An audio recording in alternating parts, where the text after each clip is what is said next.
Welcome back to the program. Well, obviously the bull season has come and gone, but now is the time when the bulls are going to their new premises. It's not just a simple thing of flicking them into a paddock. Simply moving a bull from a sale yard and sticking them into a paddock with a bunch of other bulls is totally the wrong thing to do. That's when you're going to see problems. You know, you've got a bull that's had the stress of being in the yards, being transported, sometimes effectively transported and sometimes not, and then put into a whole new environment. And that's just obviously, logically, a recipe for bad behaviour. So the best thing to save a valuable investment, as well as farm capital and fencing and everything else, what I'd recommend is that these bulls aren't just shifted straight into the paddock, that they're put into some sort of holding yard for a day, sometimes 2 days, maybe even 3 days, with some steers or house stock, few other bovine animals of some description which aren't bulls, just for the animal to settle down, get used to new environment, hay fed, ad lib water, and that'll just make the transition process a whole lot easier for everyone, including the bull. Because they would have left their friends, wouldn't they? That's right, and they're social animals. They're going to have to make new social contacts, and we want to minimise the stress, which is going to totally eliminate a lot of that bullish behaviour, excuse the pun. The second important factor, I guess, is biosecurity on the farm, and obviously you're bringing in an animal into your farming situation which you have really got very little idea on disease status on, really. So the most important disease to think of in these current days is that of BVD.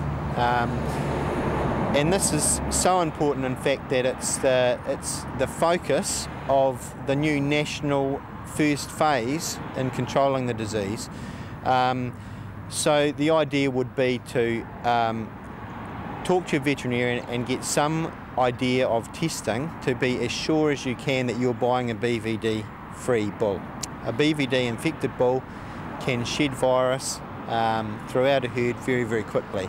And we've seen in the past that BVD breakdowns, the bull is often the most significant source of bringing in new infection onto the farm.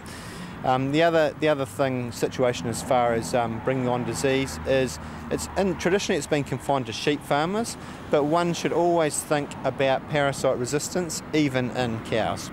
And we're starting to see problems emerge currently worldwide with worm resistance to anthelmintics in cows. So quarantine drenching is, I would say, almost essential to any new stock movement onto the property. You're saying drenching, not pour on? When I say drench, for the purpose, pour-ons, I just say drench. It actually means any worm treatment, be it injection, pour-on or oral. So some sort of quarantine worm treatment with the most effective product that you can get your hands on after consulting with your veterinarian, in the yards, so that you've got these animals as worm-free as possible with the most effective treatment that we think will kill resistant parasites before they start shedding eggs and hence larvae onto pasture. Thirdly, fertility and libido. So breeding soundness, basically. A farmer's invested often significant amounts of money in purchasing these animals. They're there for a reason. They're to make calves. So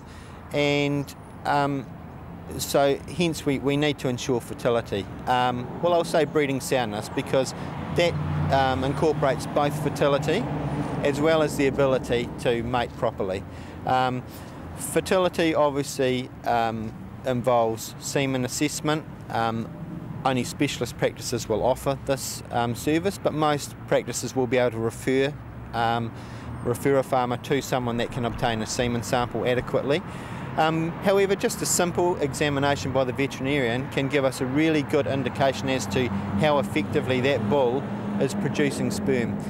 So feeling or palpating the testicles, getting a scrotal circumference measurement, a rectal examination for the veterinarian to feel the accessory sex glands can all give a really accurate indication as to how fertile that animal is. The second component is breeding soundness, and that involves both orthopedic or locomotor soundness as well as libido.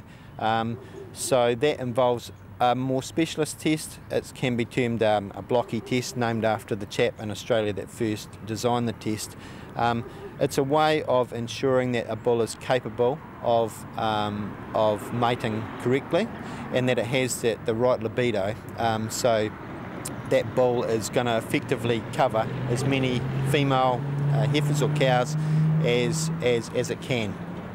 There are some bulls that have low libido, and hence their breeding value is lower than bulls with high libido. They're going to cover less animals in a set time period, and it's all about mating efficiency and getting as many animals in calf for a compact calving in a short space of time as you can.